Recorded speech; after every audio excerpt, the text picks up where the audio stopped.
હવે ગુજરાતમાં પેલેસ્ટાઇનના સમર્થનમાં લહેરાયા ઝંડા। દ્વારકાના મુસ્લિમોમાં ઉભરાયો પેલેસ્ટાઇન પ્રત્યે પ્રેમ। ખંભાળિયામાં શરીફ ઈદના જુલુસમાં પેલેસ્ટાઇનનો ફ્લેગ જોવા મળ્યો। જુલુસમાં ઉશ્કેરણીજનક નારા પણ લગાવવામાં આવ્યા। આમદ અબ્દુલ રખડાએ પેલેસ્ટાઇનના ઝંડા બે સમુદાયોમાં વૈમનસ્ય ફેલાય તેવું ઇરાદાપૂર્વક કૃત્ય કરાયું।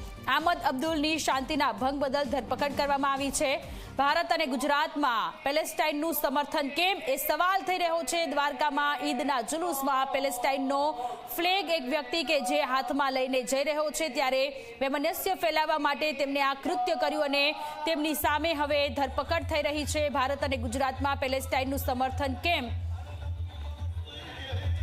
તો મુસ્લિમોમાં પેલેસ્ટાઇન પ્રત્યેનો પ્રેમ જોવા મળી રહ્યો છે કારણ કે ઈદના જુલુસમાં પેલેસ્ટાઇનનો ફ્લેગ અને કેટલાક સૂત્રોચ્ચાર થતા પણ જોવા મળી રહ્યા છે ત્યારે કેટલાક લોકો શાંતિ ડહોળવાનો ગુજરાતમાં પ્રયત્ન કરતા હોય તેવું લાગી રહ્યું છે।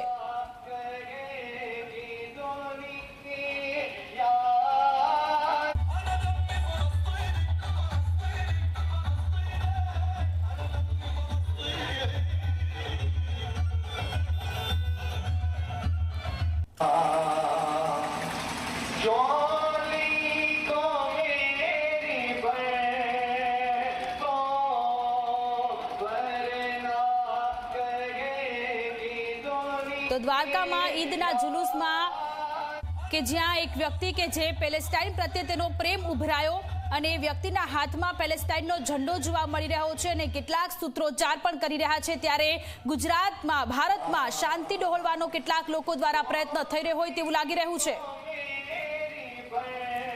સંવાદદાતા ગોવિંદ ફોનલાઈન પર જોડાયેલા છે। ગોવિંદ, દ્વારકામાં ઈદના જુલુસમાં કેમ પેલેસ્ટાઇનના નારા પણ લાગ્યા છે, ત્યાં ઝંડો પણ જોવા મળી રહ્યો છે, વ્યક્તિની તો અત્યારે ધરપકડ કરવામાં આવી રહી છે પરંતુ શાંતિ ડહોળવા માટેનું એક ષડયંત્ર હોય એવું લાગી રહ્યું છે। ચોક્કસ જણાવ્યું હતું દેવભૂમિ દ્વારકા જિલ્લામાં ગઈકાલે જુલુસમાં પેલેસ્ટાઇનના ફ્લેગ લહેરાવ્યા હતા અને ત્યારે નારા પણ લગાવવામાં આવ્યા હતા અને ત્યારબાદ પોલીસને જાણ થતા પોલીસ ઘટના સ્થળે પહોંચી અને જે તે વ્યક્તિ વિરુદ્ધ અટકાયતના પગલાં લેવામાં આવેલ છે। જી ગોવિંદ, સવાલ એ પણ થઈ રહ્યો છે કે પેલેસ્ટાઇન પ્રત્યેનો પ્રેમ કેમ ગુજરાતમાં ઉભરાયો છે, કેમ આ પ્રકારની હરકત એ વ્યક્તિ દ્વારા કરવામાં આવી રહી છે? કોઈ ઓફિશિયલ નિવેદન સામે આવ્યું છે?